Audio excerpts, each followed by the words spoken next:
So here we are with our 2007 Chevy Cobalt, a flawed yet we're hoping tough little ride. So as you can see, she is a stock build. Again, this is the final build. I had a video up showing kind of different things I went about making it. While she is a stock build, she does have at the wheels up front a set of spindles off of a Cavalier. So the spindles off the Cavalier are steel. The aluminum garbage ones off the Cobalt are no longer there. However, if you look, as I go back to the front, reason why I say flawed, because it was so rusted up front, and again, I'm just kind of primitive in my tools. I don't have a torch. I don't have any kind of really heavy duty stuff. You can see how both front wheels are slightly turned in. That's because after I changed them, I couldn't get the tie rod, the outer tie rod broke loose to where I could kind of adjust so that the wheels were properly aligned after I changed the spindles. So I just ran out of time. We're camping. It's in July. We camp a number of places, and the derby's taking place in between camping. I'm actually left camp. Came to finish the car, a couple things with the wiring, and then I'm going back to camp before heading to the derby. We're taking this old girl to Clarion County Fair, New Bethlehem, PA. So she is rusted good. Again, if you watch the build video from there, pretty much right behind the wheels back, she is bad rusted. Of course, all these cars are, but this old girl's really rusted. But just to show inside, simple things, again, that I do. Again, you can see right there pretty much along both doors, from the front of the door to the back of the door, where kind of the molding is for the gas tank, which I dropped. Have my derby tank in there, just use the existing one seat bolt, and then I just drilled holes up here. Just needed the one to bolt down through. Put a board under there just to kind of make it more steady, but it is tight and won't move. And then my battery box, same thing. Tried to find as far in as I could away from kind of the weakness out here. Found a decent enough spot to drill, and I just have my bar going across there I didn't put on yet, as well as my foam around it. But that is it. Again, with the Cobalt, that is the stock power cable you see there running under the seat. Again, it runs to the trunk, and then the negative I just bring up, I drill there, kind of clean a little bit of the surface to make a decent ground there, and the negative just runs in there. You pull that from the back. So the wiring I just bring forward. Again, you can see how I like to pull the wiring as far forward as I can up to the rear bar, actually in front of the rear bar. I mean, heaven forbid, you know, you really get it smashed. I shouldn't say heaven forbid, you know, hopefully a good run, you get it smashed all the way up to the bar. It's on the inside. Again, stock wiring, even though I have my derby tank, I'm still running off the stock fuse box. So I have the those grounds that were back here. I think they're just for the speakers, but the wiring's all kind of one unit. And again, I'm not super knowledgeable of it, so I just kind of cleaned the space there, drilled a small hole, and screwed them in. So wiring's there, just kind of pulled off the door, different wiring. And again, seat belts pull out. I'll use those around the door. That's the only thing I haven't done. This is just the two-door kind of sportier version. I'll put them around here and then duct tape. I haven't done that yet because whenever I get to camp, whenever I changed out these spindles, I changed out the brakes too. And whenever you take off, you know, the brakes and then put the line back on, you have to bleed them, of course. Well, these are so rusted, the set I got off an old Cavalier, that I could not break it loose. So once I get there, shout out to Chevy, he told me a way to use the main line and in essence bleed it the same way. Should be able to get hopefully a little bit of brake. Worst case scenario though, we do have the e-brake. And again, I'm hoping for quick bursts of speed with sudden stops with someone helping me stop. So not too kind of upset about that. It is what it is. Kind of a flawed build, as I mentioned with me.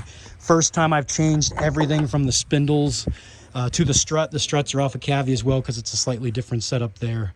Again, I mentioned my build. The trunk, again, just kind of press it up a little bit. They allow you to do that in the stock, and hopefully that helps her fold up and in. Again, smaller car.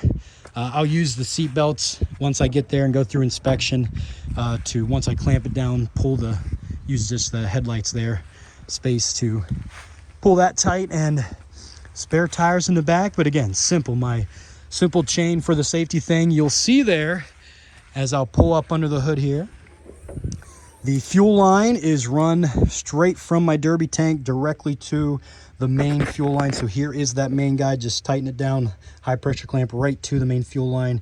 Just cut off there with my saw, got that tight. And then the return, it has a return, but I was told that's in essence a return for the for the, what do they call it, the E2 sensor or whatever it is. So it's not needed, but my Derby tank has it, and I just cut right there. This kind of like rubber plastic type tube. I'm not sure exactly what it is, but it's not metal, but cut it. And then I just tightened down that for my return. So there's no issue there, hopefully. Again, she fired up and ran fine, so no issue there. Again, struts I changed out, had to drill a separate hole for them. And again, it sits, you know, a little bit kind of funny. You can see how it's sitting a little heavy. The struts were definitely old, but again, the struts off the Cobalt and off the Cavalier are slightly different setup where they mount to the spindles. So that's why I had to change that. But otherwise, just again, looped the tranny line. Again, just my small piece and then high pressure clamp. And then wiring, I just pull everything in and kind of zip tie it up. The only thing I haven't done yet on top of the seat belts around the doors and the duct tape there is I'll spray foam once I get there. Again, with us camping, I was kind of in and out, ran out of time with what I was doing, but I'll spray foam along the side there, not only protect the wiring, but inside here as well, to just kind of make a little bit of padding. Probably put a little bit around the looped tranny lines. And then you can see the core support is completely gone. I actually sold it. If I remember right, it was 75 or 80 bucks. The guy was looking for it because he was doing the enduro dirt races with his. And I planned on looping the line anyways, so not a big deal to me. Again, just comes out. There is, again, that piece you need. Mine is HC off of Amazon. I think it was 20 bucks. And then again, high pressure clamps there. I fill it with water as much as I can, and usually 2 cups or a cup and a half of fabric softener, April Fresh. Love to put that in there. And again, the loop lines work pretty well. I ran a Cobalt stock compact 35 minutes with that, and it was definitely dry at the end, but again, that little 2.2 Eco, it's a tough little motor. Again, this is the only thing, in my opinion, with this setup with this motor and the Cobalt that, you know, if you're getting pressed in up at the core support, it's probably not going to run right or at all. If that gets damaged, the one I had, I pressed into that and it wouldn't hold a steady throttle until I replaced it. But if we're getting smashed up that good, hopefully we're at the end and had a great run. Only other thing, again, the Caravan bumper. This one's seen 6 runs, I do believe. And I just welded, this one was pretty tore up, the top, but especially the bottom. So I just welded 2 kind of the existing plates. I know my buddy always says, dude, you got to cut it nice and square back here on the frame rail, get a better, tougher weld. True, that requires a little bit more work, more cutting. And again, if you had a torch, that's probably as simple like cutting through butter. But for me, that's like eating up 2 grinding wheels or something. So I just welded onto that. And again, I mentioned in my build video, but you can actually see right there, it's kind of tough with the shade, but part of a bolt. So with the bottom in particular being so beat up, but even the top, to try to make it as solid and flush of a weld as possible. And I am getting better in my welds, my cheap little welder from Harbor Freight.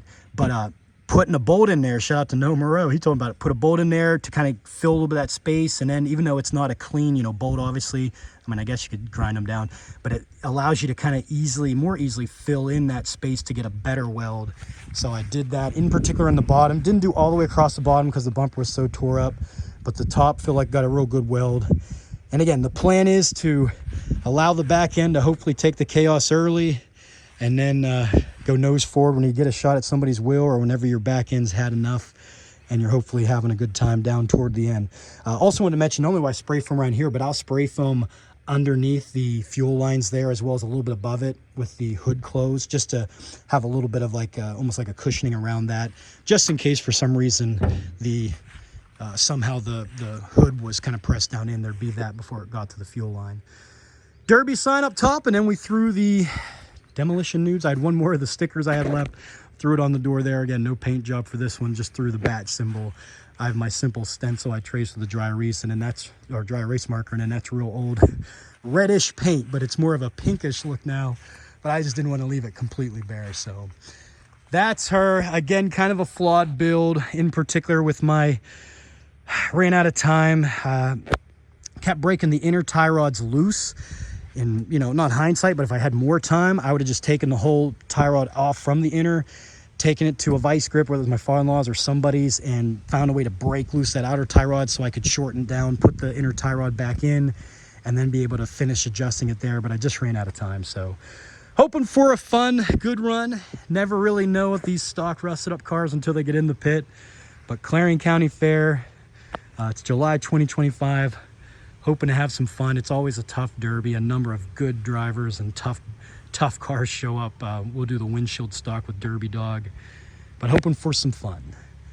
So that's her 2007 Chevy Cobalt. Let's have some fun.